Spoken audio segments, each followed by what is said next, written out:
Hello, my dear student of class 12 science. Today we discuss the new concept in the chapter of determinant. आज हम यहाँ पे नया concept शुरू करेंगे डिटर्मिनेंट में. In previous video we already discussed about the solution and the procedure of the simultaneous three linear equation in three variable x, y, z. ठीक है, जैसे कि आप जानते हैं प्रीवियस वीडियो में हम सिस्टम ऑफ लीनियर इक्वेशन को सोल्व करना सीख रहे थे और हमने वहां पे क्वेश्चन किए भी थे with the help of matrix method in which we have to find out the value of three variables x Y z. Clear? So procedure is in first step we have to write the given simultaneous linear equation in the form of matrix form, that is ax equals to b, in which a is the coefficient matrix of the three variable x y z and x is the column matrix of three variable x y z and b is the column matrix of constant term in the right hand side. ठीक है, तो हम वहां से ax भी निकाल लेते हैं. ax भी निकालने के बाद फिर चलते हैं step number 2 in which we have to find out the value of determinant of A. यानी कि उस मैट्रिक्स A को आप कन्वर्ट करेंगे डिटर्मिनेंट की फॉर्म में. उसको फिर आप किसी एक रो या किसी एक कॉलम के रेस्पेक्ट में ओपन करके वहां से निकालते हैं उसकी value. Means you have to find out the value of determinant of A. Clear? After that in step number 3 we have to find out the value of the all cofactors. फिर निकालते हैं हम कोफैक्टर की value. Cofactor means C11, C12, C13, C21, C22, C23 and then for the last row C31, C32 and C33. After finding these 9 cofactors we have to find out the value of adjoint of A, and adjoint of A is the transpose matrix of all cofactors. जितने भी आपने निकाले हैं cofactor उनको आप रखेंगे एक matrix में और उसको ट्रांसपोज कर देंगे. ट्रांसपोज करने के बाद आपको मिलेगा एडजॉइंट ऑफ ए. क्लियर? सो इस तरह से निकालते हैं हम adjoint of A.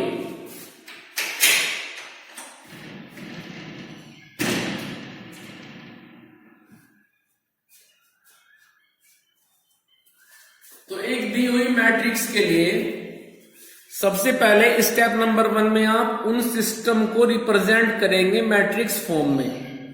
Step number 2 में आप जो आपको मैट्रिक्स ए मिली है, matrix A means coefficient matrix of three variable X Y Z, वहां से बनाएंगे आप determinant of A.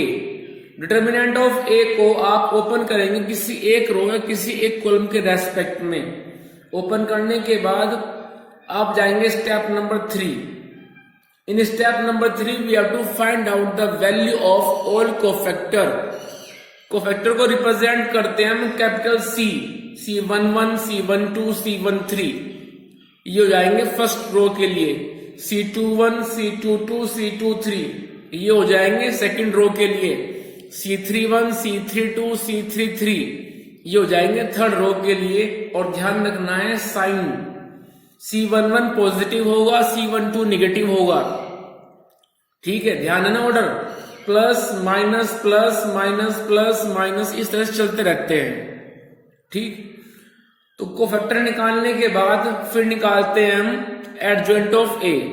Adjoint of A की डेफिनेशन क्या है? Adjoint of A is the transpose matrix of all cofactor matrix. उन सभी कोफैक्टर्स को आप एक मैट्रिक्स के अंदर रखेंगे उनकी पोजीशन के हिसाब से. फर्स्ट रो में आएगा C11, C12, C13, second row में आएगा C21, C22, C23 और थर्ड रो में आएगा C31, C32 और C33. After replacing the value of all cofactors in the matrix, then you have to transpose of that matrix. ठीक है, जब उस मैट्रिक्स को आप ट्रांसपोज कर देंगे then you will find out the value of adjoint of A. And after finding the value of adjoint of A you have to write down the formula x equals to a inverse b, which is obtain by ax equals to b. ठीक है। जो ax equals to B हमने step number 1 में लिखते हैं, उस ax equals to B से जब हम निकालते हैं x की वैल्यू, तो a चलता है लेफ्ट से राइट में और मिल जाता है x equals to a inverse b। या फिर आप इसी बात को आप ऐसे भी कह सकते हैं कि जब ax इक्वस टू b में हम मल्टीप्लाई करेंगे left and right by a inverse, तो हमें मिलेगा x equals to a inverse b। क्लियर? So x equals to a inverse b में आप अब पुट कर देंगे a इनवर्स की वैल्यू और b की वैल्यू। कैसे निकालते हैं a इनवर्स? उसके लिए फॉर्मूला होता है 1 upon determinant of a into adjoint of a। This is the required formula of regarding to the a inverse. Clear? मैंने बताया था आपको, to find out the inverse of any matrix we have two method. First is elementary transformation in which we have to use row operation और column operation. It's depend upon you that you are following a method of row operation or column operation. But whenever we are applying a row operation in any question, then we don't apply the column operation. Clear? चलना होता है purely, या तो आप apply करेंगे row operation या apply करेंगे आप column operation. This was first method in the first chapter matrix.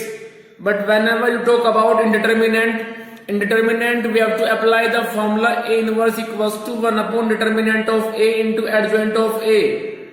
Clear? After finding the value of determinant of a and adjoint of a, then put the values of that into the formula, and formula is x equals to a inverse b. x equals to a inverse b में आप replace करेंगे a inverse की value और b की value, उनको multiply करेंगे और multiply करने के बाद आपको यहां से हमेशा एक कॉलम मैट्रिक्स मिलेगी। ध्यान रहे ये बात। उसके बाद लेफ्ट साइड में जो कैपिटल X है, उस कैपिटल X को आप ओपन कर दीजिए कॉलम मैट्रिक्स के फॉर्म में x y z से। उसके बाद आप देखेंगे लेफ्ट में और राइट में दोनों तरफ एक कॉलम मैट्रिक्स होगी जिसका ऑर्डर होगा 3/1। तो उसको आप कंपेयर करके जो वेरिएबल है x y z उनको इजिली फाइंड आउट कर सकते हैं, and that will be your required answer. You can check out your answer also. You have to replace the value of x y z into the linear equation. If that value of x y z satisfy to the linear equation, then this will be your answer, otherwise it is incorrect answer. So मैं कुछ exam hall छोड़ने से पहले आप ये check कर सकते हैं कि हमारा आंसर आया है वो सही है गलत है। कैसे? आप x y z की वैल्यू को रिप्लेस करेंगे अपनी इक्वेशन के अंदर। इक्वेशन के अंदर रिप्लेस करने के बाद x y z की वैल्यू को यदि वो सेटिस्फाई करती है इक्वेशन को, तो आप बोलेंगे yes it is required solution, otherwise it is incorrect solution, and you have to check out it in a proper way. Clear? चलिए आगे। अब मैं क्वेश्चन लेता हूं एक, और उस क्वेश्चन से थोड़ा सा आप आज और समझेंगे इसको, क्योंकि एक क्वेश्चन आता है 6 मार्क्स में। मैं क्वेश्चन लेके चलता हूं एक, और क्वेश्चन मेरे पास में है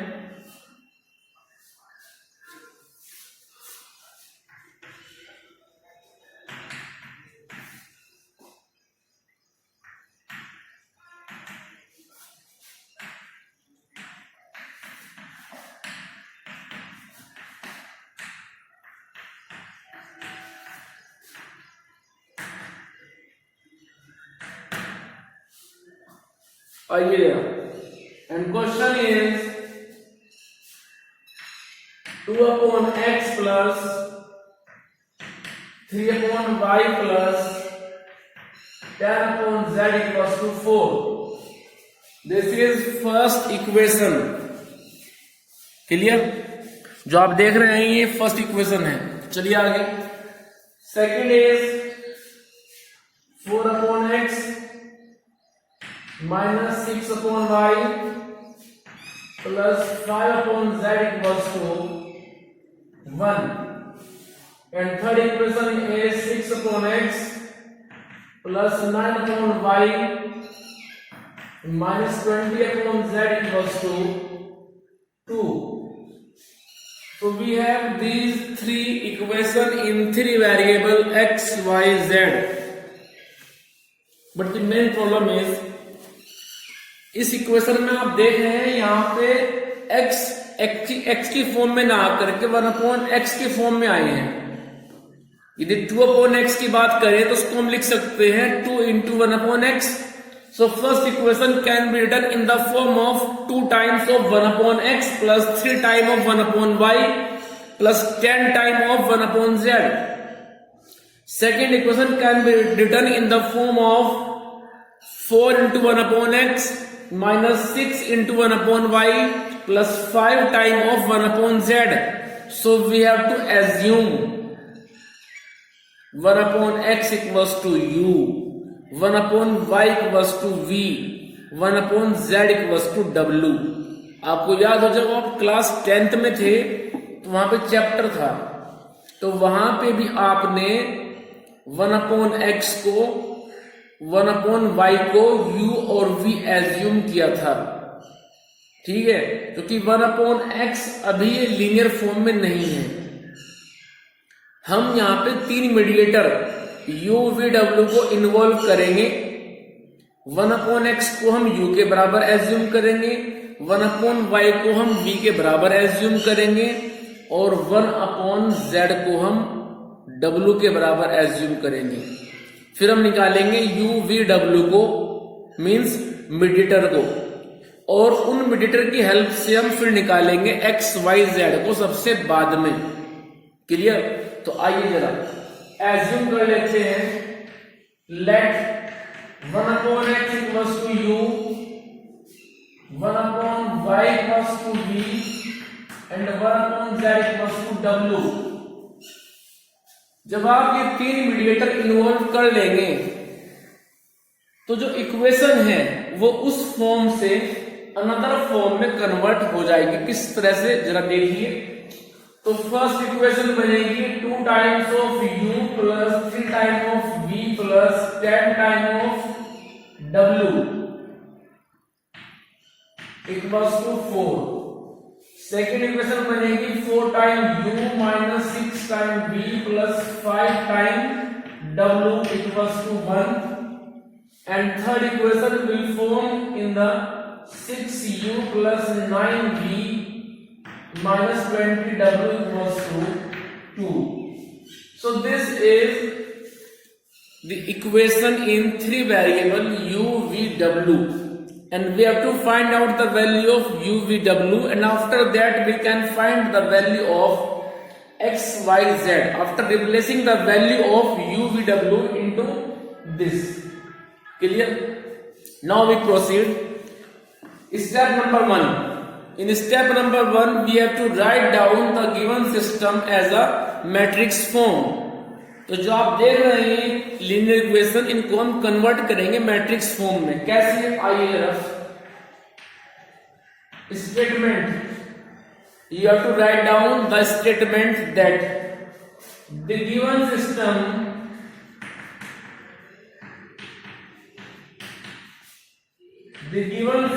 of linear equation can be written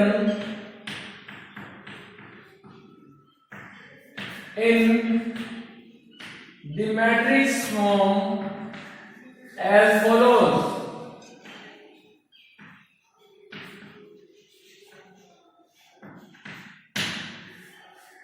The given system of linear equation can be written in the matrix form as follows। तो हम क्या करेंगे, जो सिस्टम आप देख रहे हैं सामने, हम इसको मैट्रिक्स फॉर्म में लिखेंगे। ठीक है, तो चलिए लिखते हैं इसको।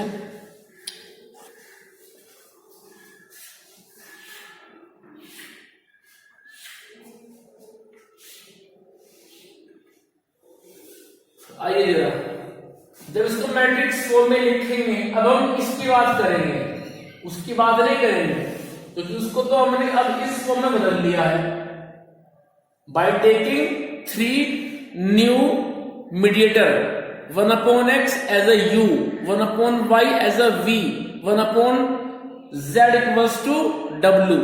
अब हम बात करेंगे सिर्फ इन तीनों की। ठीक है, चलिए लिखते हैं इसको। तो उसको लिखेंगे हम कुछ इस तरह से कि 2, मैं बात कर रहा हूं फिलहाल कोफिशिएंट मैट्रिक्स की। कोफिशिएंट मैट्रिक्स बनेगी u v w के कोफिशिएंट से, ठीक है। In first equation coefficient of u v w are 2, 3, 10. So write down this in a first row 2, 3, 10.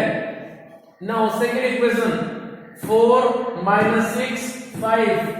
So 4 minus 6 5. Now third equation 6 9 minus 20.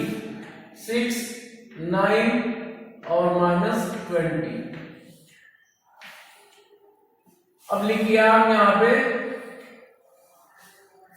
जो variable है वो कितने वेरिएबल हैं, u v w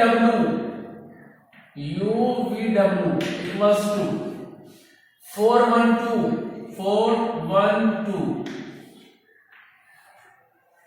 क्लियर है अंतर? चलिए अब सुनिए मेरी बात ध्यान से। जब आपने इन तीनों को इस फॉर्म में लिख दिया है, ठीक है, तो हम लिखेंगे that is ax equals to b। ये जो फॉर्म है ये ax इक्वल्स टू b इस तरह की फॉर्म है। कोई प्रॉब्लम यहां तक? चलिए आगे। दैट इज, अब यदि इसी फॉर्म को आप दोनों तरफ a इनवर्स से मल्टीप्लाई कर दें, a inverse into a into x equals to a inverse b। a inverse मिलेगा a को तो बनेगा identity matrix, so Ix equals to a inverse b। और इसी को फिर हम लिख सकते हैं x equals to a inverse b। इस फॉर्मूले को आप ध्यान रखेंगे और इसको हम बाद में यूज भी करेंगे। लास्ट स्टेप वो यही है कि x equals to a inverse b हम लेके चलते हैं वहां पे, ठीक है। चलिए अब मेरे पास में मैट्रिक्स A वो मिल गया है, X वो मिल गया है और B वो मिल गया है। चलिए सिस्टम को लिखने के बाद अब हम चलते हैं determinant of A। Determinant of A को निकालते हैं। मैं इधर निकालता हूं इसको।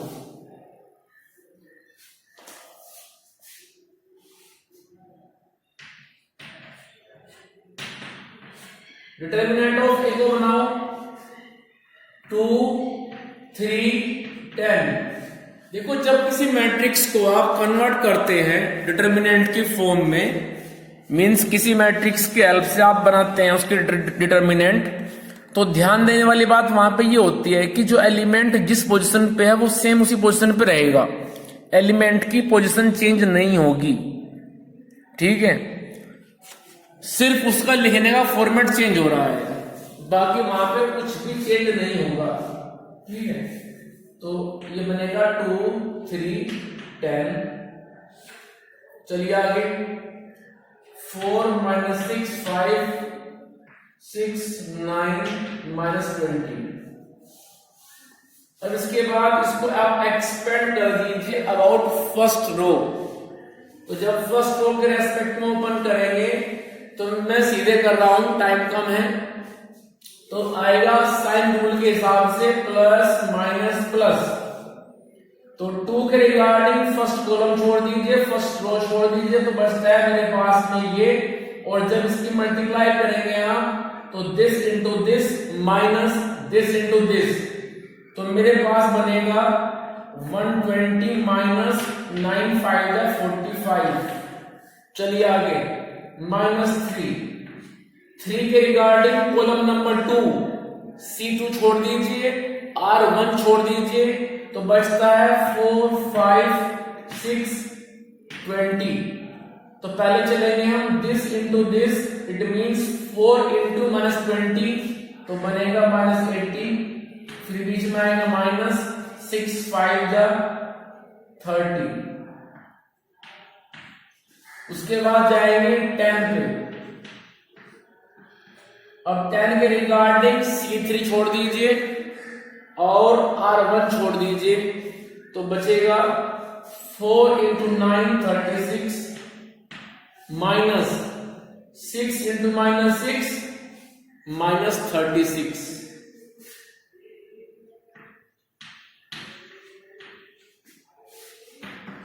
सो डिटर्मिनेंट ऑफ ए को आप सोल्व करेंगे और डिटर्मिनेंट ऑफ ए सोल्व करने के बाद इसकी जो वैल्यू आएगी वो आएगी 1200। ठीक है,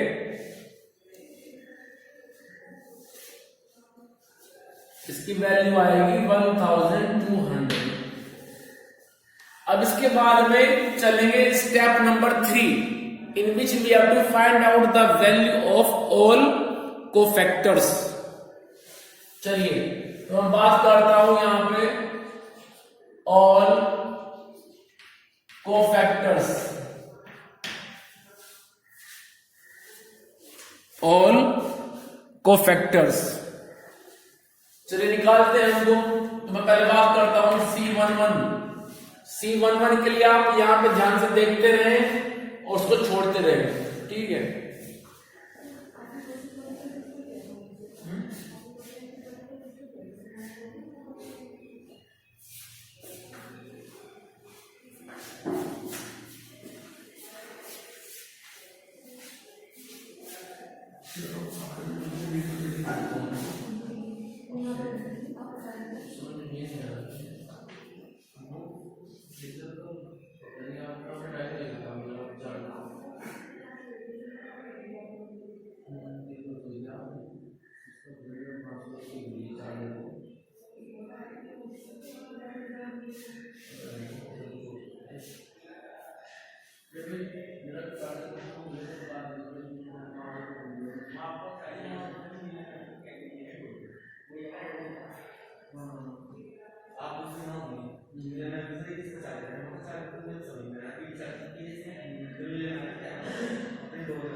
मेरे माइंड में था, मैं बल्कि कहने वाला था तो आया ना, मैं सभी चीज को बोलने वाला था।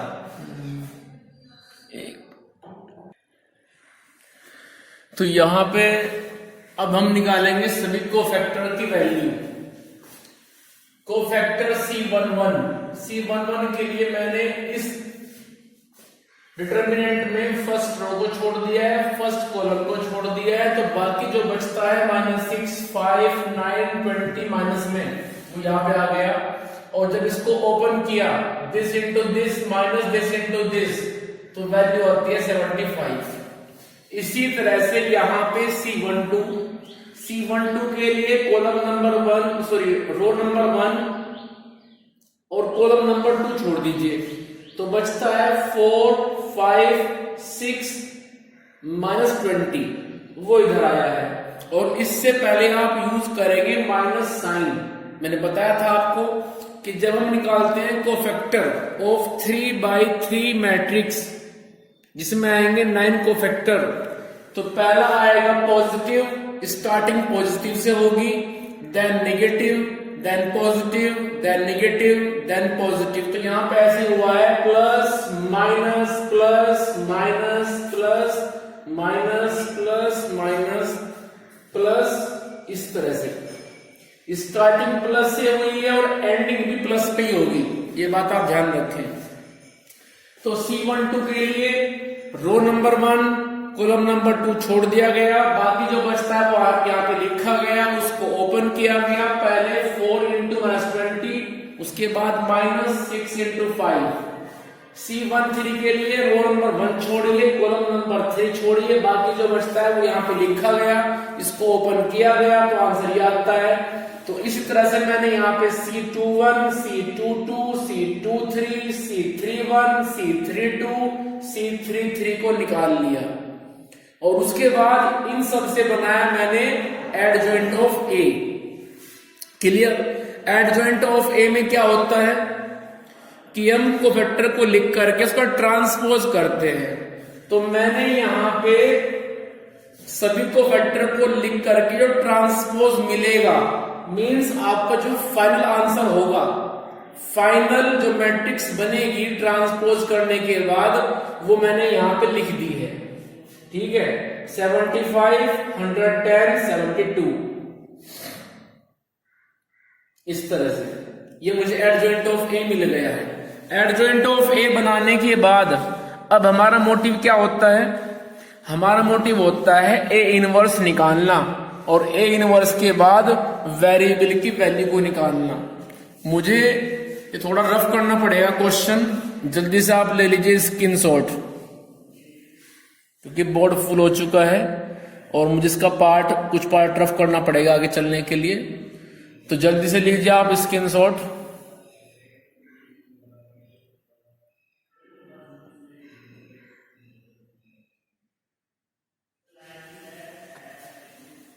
चलिए,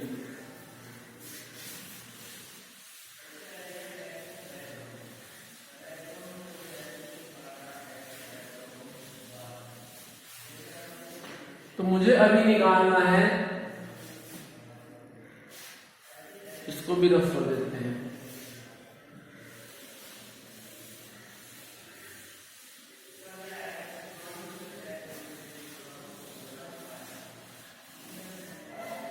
मुझे अब यहां से निकालनी है ए इनवर्स की वैल्यू। ए इनवर्स को आप जानते हैं 1 determinant of A into adjoint of A. चलिए आगे,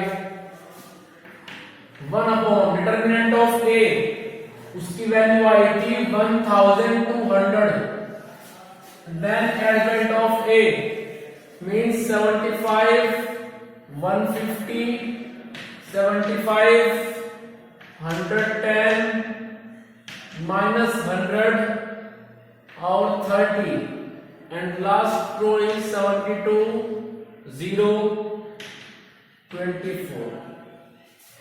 चलिए अब सुनिए मेरी बात। कुछ बच्चे क्या करते हैं, वो यहां पे 1/1200 की मल्टीप्लाई इस मैट्रिक्स में सभी एलिमेंट में कर देते हैं। उससे हो जाएगा नुकसान, लॉस।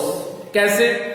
जो एलिमेंट अभी मैट्रिक्स के अंदर विदाउट फ्रैक्शन है वो फ्रैक्शन की फॉर्म में आ जाएंगे, लाइक P/Q।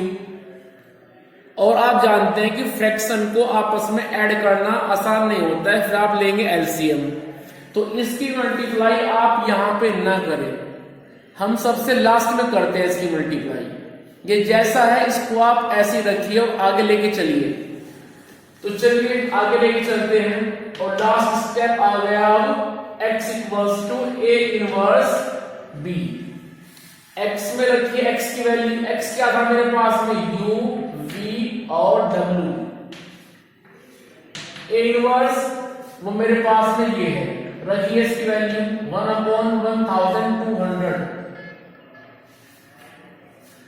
75, 150, 75, 110, -100, 30, 72, 0, -24। ठीक है भाई, यहां तक कोई प्रॉब्लम नहीं है। चलिए आगे। अब इसके बाद में यहां पे रखिए आप b की वैल्यू, b रखिए b को। अब जो b है, b यहां पे बनेगा, b यहां पे था 412, 412। चलिए, तो ये सोल्व करने के बाद आपके पास में आएगा 1/1200। जब इसकी मल्टीप्लाई आप इस मैट्रिक्स में करेंगे तो मैट्रिक्स बनेगी 3/1 ऑर्डर की। उसमें 3 रो होंगी और सिर्फ कॉलम एक ही होगा। ठीक है, क्योंकि इस पूरी रो की मल्टीप्लाई इस पूरे कॉलम में होगी, बनेगा एक सिंगल एलिमेंट प्लस करने के बाद सभी को, कि 75 × 4 प्लस 150 × 1 प्लस 75 × 2। फर्स्ट एलिमेंट क्या हो जाएगा, फर्स्ट रो का। उसके बाद 110 × 4 प्लस -100 × 1 प्लस 30 × 2 बनेगा सेकेंड रो का फर्स्ट एलिमेंट। उसके बाद 72 × 4 प्लस 0 × 1 प्लस -24 × 2 तो बनेगा थर्ड रो का फर्स्ट एलिमेंट। ठीक है, तो 3x1 ऑर्डर की एक मैट्रिक्स तैयार हो जाएगी यहाँ पे, और उसको मैं लिख रहा हूं अभी। यहाँ पे आएगा 600, फिर 400, फिर 240, और अब करेंगे आप सबसे लास्ट में इसकी मल्टीप्लाई इन सब एलिमेंट में। तो फाइनल जो आंसर बनेगा वो बनेगा 1/2, 1/3 और 1/5। इधर है UVW। तो जब आप दोनों मैट्रिक्स की कंपेयर करेंगे तो यहां से U आ गया 1/2 और V आ गया 1/3 और W आ गया 1/5। UVW हमारे पास आ चुका है, बट हमें क्या निकालना है? हमें तो निकालना है XYZ की वैल्यू। तो चलिए लिखते हैं फटाफट। 1/x क्या था? U। तो यहां से फिर x की वैल्यू कितनी आ जाएगी? 2। चलिए आगे। 1/y क्या था? V कितना है? 1/3। यहां पे रखो तो भाई फिर y आ जाएगा 3, और इसी तरह से z आ जाएगा 5। तो x आ गया है 2, y आ गया है 3 और z आ गया है 5। ये आप देख सकते हैं। ठीक है, तो जल्दी से आप स्क्रीनशॉट ले लीजिए और बाकी हम डिस्कस करेंगे नेक्स्ट वीडियो में।